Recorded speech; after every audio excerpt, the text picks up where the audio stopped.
হিসেবে গণ অধিকার পরিষদ করেছিল, আওয়ামী লীগকে নিষিদ্ধ করতে হবে, গণহত্যার বিচার করতে হবে। কিন্তু তোমরা গণহত্যা বিচার নিয়ে তাও বাহানা করেছ। 9 মাস অতিবাহিত হয়েছে, একটি মাত্র ট্রাইব্যুনাল, এই ট্রাইব্যুনাল নিয়ে তোমরা পুটুপুটু খেলেছে গণহত্যার বিচার নিয়ে। একটি ট্রাইব্যুনাল গঠন করে গণহত্যার বিচার করে পুটুপুটু খেলেছে। আমরা বলেছিলাম 10টি ট্রাইব্যুনাল গঠন করলে বিচার করতে সর্বোচ্চ 1 বছর লাগবে। যদি একটির মাধ্যমে আপনি 10 বছরে করেন তাহলে 10টি করলে 4 বছর লাগবে, 1 বছর লাগবে। কথাটা ক্লিয়ার? সেই ক্লিয়ার কথা আমাদের কানের মধ্যে থাকে না।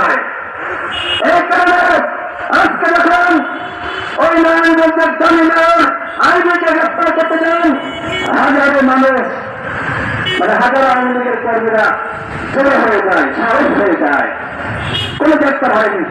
এই যে আওয়ামী লীগের কর্মীরা জড়ো হলো, সেখানে কোন গ্রেফতার অভিযান চলেছে?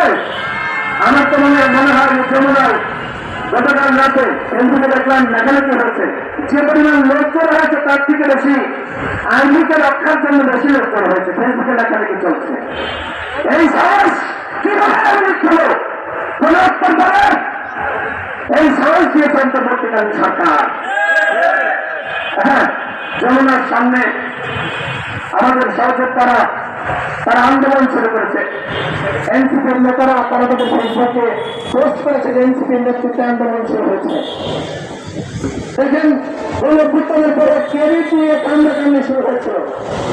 এই কারণে কিন্তু কেউ কোনো আন্দোলনে যায়নি, সবাই সবার আন্দোলন করা বন্ধ করে দিয়েছিল। আমি বলবো, আওয়ামী লীগ নিষিদ্ধের দাবিতে, গণহত্যার দাবিতে ঐক্যবদ্ধভাবে আন্দোলন হতে হবে।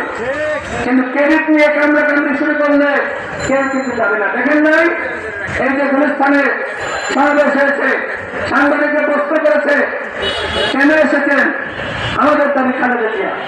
কেন এসেছেন? আমাদের দাবি হাসান ভাই। সুতরাং একটি গুরুত্বপূর্ণ দাবিকে দলীয় দাবিতে পরিণত করবেন না, এইটা একটা স্বতঃস্ফূর্ত দাবি। আওয়ামী লীগ অত্যাচার আছে, আওয়ামী লীগ রাজনীতি করতে পারবে না। আওয়ামী লীগ হত্যা চালিয়েছে, কিসের নির্বাচন? প্রতিদিন দল, ওটা খুবই ওটা মাফিয়া, ওটা প্রেসিডেন্ট। সুতরাং আওয়ামী লীগ কিসের নির্বাচনের জন্য প্রধান উপদেষ্টাকে ধিক্কার দেয়।